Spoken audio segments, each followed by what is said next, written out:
कांग्रेस ने देश को एक बार फिर सत्याग्रह की याद दिलाई।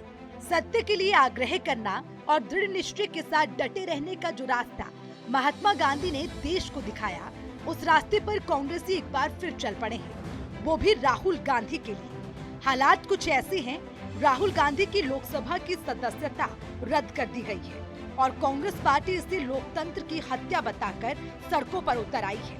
हरियाणा कांग्रेस भी पूरे 7 घंटे तक पार्टी कार्यालय में सत्याग्रह पर डटी रही। संकल्प सत्याग्रह में हरियाणा कांग्रेस का हर बड़ा चेहरा शामिल हुआ, जिनकी अगुवाई प्रदेश अध्यक्ष उदय भान ने की।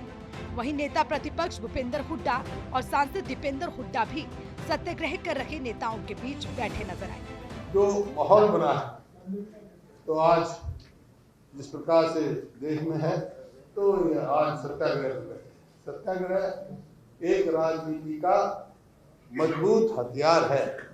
गणतंत्र में, प्रजातंत्र में लाठी गोली से नहीं लड़ाई लड़ी जाती। गांधी जी ने हमारे को सिखाया है। सत्याग्रह को लोकतंत्र का हथियार बता रखे भूपेंद्र हुड्डा ने कोर्ट के फैसले पर भी सवाल उठाए और आगे भी कानूनी लड़ाई जारी रखने का दम भरा। और कोई ऐसी उनमें ठीक नहीं है बात, किसी का अपमान करने की बात नहीं थी किसी वर्ग का। जहाँ तक कानूनी प्रक्रिया का सवाल है, उस फैसले से सहमत नहीं है। मैं भी वकील हूँ, बहुत सारे लेखना है, लेकिन कानूनी प्रक्रिया का जवाब आगे भी प्रक्रिया लड़ेगी। हमारी पार्टी की कानूनी जो लड़ेगी। पार्टी प्रदेश अध्यक्ष ने मौजूदा हालातों को अभिव्यक्ति की आजादी के लिए खतरा बताया। अभिव्यक्ति की आजादी पर जो हमला किया जा रहा है, जो प्रश्न उठाए जा रहे हैं, उनको जवाब ना दे करके तानाशाही पूर्ण तरीके से गलत तरीके इस्तेमाल करके जो प्रताड़ित करने का, विपक्ष को अपमानित करने का ये सरकार काम कर रही है, उसके विरोध में ये हमारा सत्याग्रह है। जहाँ तक सवाल है राहुल गांधी जी ने, देखिए कोई भी पूरे देश में और दुनिया में हर लोकतांत्रिक देश में है, कोई विपक्ष अपनी कोई बात उठाता है तो सत्ता पक्ष उसका तर्क संगत ढंग से जवाब देता है।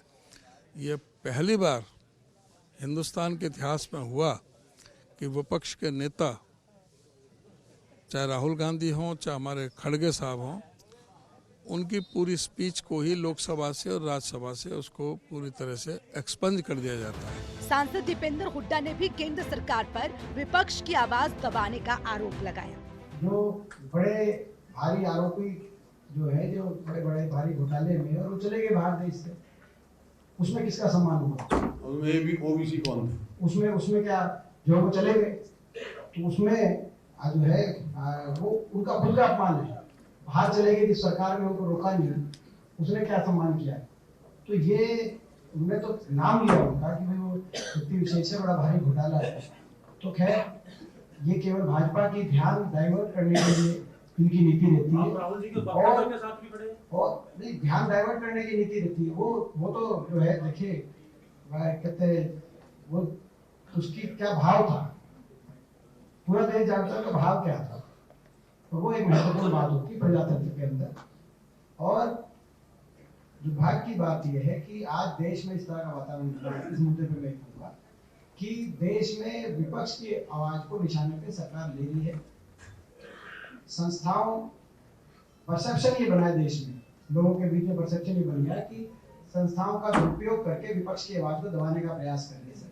ऐसा मैंने समय देखा है इस 19 साल में कि सरकार ही नहीं चलने दे रही संसद।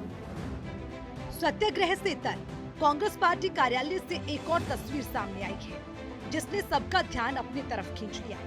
सत्याग्रह कार्यक्रम के बाद पार्टी मुख्यालय में दूसरे दलों के कई नेताओं की ज्वाइनिंग भी कराई गई। राहुल गांधी की कानूनी लड़ाई अपनी जगह जारी रहेगी, लेकिन सत्याग्रह के नाम पर आगे आई कांग्रेस ने साफ कर दिया है कि इस मौके को कांग्रेस अपनी सियासी जमीन मजबूत करने के लिए बखूबी इस्तेमाल करने वाली है। सूर्य समाचार के लिए चंडीगढ़ से रवि चंदेल की रिपोर्ट।